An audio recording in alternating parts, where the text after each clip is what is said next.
vitet pastaj.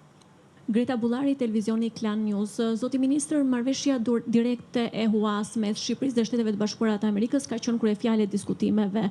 ditët e fundit. Ndaj doja t'ju pyes nëse mund të ndani më shumë informacion së pari kur është iniciuar kjo marrëveshje, e dyta në çfarë faze ndodhet aktualisht dhe a ka lidhje kjo marrëveshje me përgatitjet që Shqipëria po bë ndër të pritjes së samitit të radhës të NATO-s apo për detyrime të tjera karshi aleancës? Faleminderit. Në lidhje me marrëveshjen e fundit e FMF, së pari duhet të sqaroj që marrëveshjet e FMF nuk kanë filluar specifikisht këtë vit, nuk e kanë për këto marrëveshje specifike, por e kanë për historinë e marrëveshjes e FMF që nga vendosja e Shteteve e marrëdhënia me Shtetet e Bashkuara të Amerikës e deri përpara kësaj marrëveshje ne kemi rreth 196 milion dollar që janë të angazhuar nga qeveria e Shtetit e Bashkuara për programin e FMF për Republikën e Shqipërisë. Janë shumë mjete që janë dhuruar Republikës së Shqipërisë, janë përfituar Republikën e Shqipërisë, kanë ardhur Republikën e Shqipërisë. Këto mjete specifikisht dhe kjo marrëveshje specifike është marrëveshje më e fundit në programin e FMF, është angazhuar në këtë vit,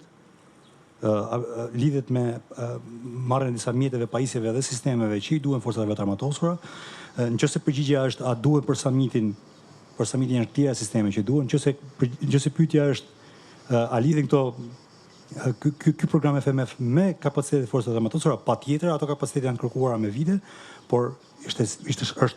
aplikimi për to dhe angazhimi për to është bërë si vjet dhe vetëm fakti që një marrëveshje e cila për herë të parë mbas pothuajse 30 vjeç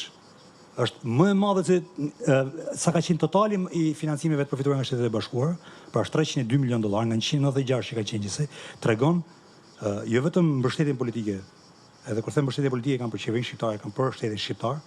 për sigurinë e Republikës së Shqipërisë dhe nëse pyetja është a lidhet me samitin, po lidhet me samitin, po jo me samitin që do vinë në Tiranë. Lidhet me angazhimin e samitit Hagës. Dhe këto shpenzime ushtarake, kam thënë dhe i them, nuk lidhen vetëm me Republikën e Shqipërisë apo vetëm specifikisht me qasjen që ne kemi në Ministrinë e Mbrojtjes. Lidhen me të gjitha shtetet e aleancës, janë të gjitha shtetet e aleancës të cilët kanë pas një qasje apo një trajektore standarde në lidhje me mbrojtjen, që nga samiti Hagës është vendosur rritja e shpenzimeve për të kapur në vitin 2035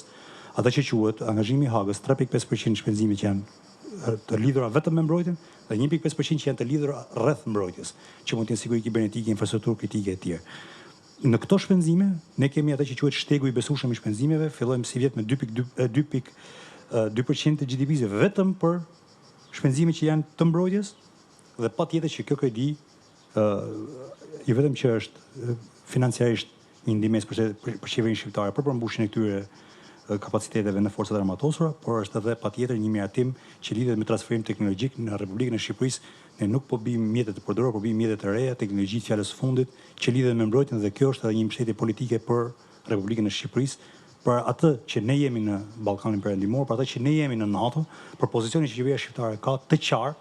krah aleancës dhe siç tashmë është edhe e ditur publikisht, qeveria shqiptare ka në politikën e saj të jashtme pothuajse të gjitha politikat e saj të mbështetura pikërisht në vlerat e aleancës dhe ato që janë qendrimet e përbashkëta të aleancës. Ky program FMF në këtë mas po për herë të parë në Republikën e Shqipërisë, pra në këtë mas 302 milion dhe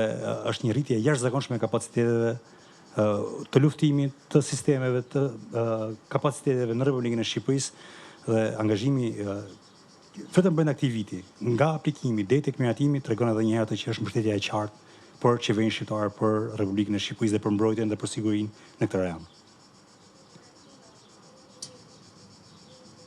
Mola Luku nga Vision Plus. Zotë Ministër, vetëm një ditë më parë, Partia Demokratike ka dërguar në gjykatën kushtetuese pikërisht këtë marrëveshje huaje me SBA-n. A keni një koment ju lidhur me këtë çështje, pasi pretendimet e tyre janë se është votuar në shkelje të kushtetutës? Unë nuk besoj që është votuar në shkelje të kushtetutës, përkundrazi. Unë besoj që qendrimet e Partisë Demokratike janë totalisht të papranueshme për sa më përket mua dhe Ministrisë së Mbrojtjes në raport me këtë marrëveshje. E kam thonë edhe ditë në parlament, pavarësisht se seancat e mbledhura mbyllura, siguria kombëtare nuk është çështje debati politik. Edhe unë di edhe të kaluara në qendrimet e Partisë Demokratike për këtë pikë kanë qenë shumë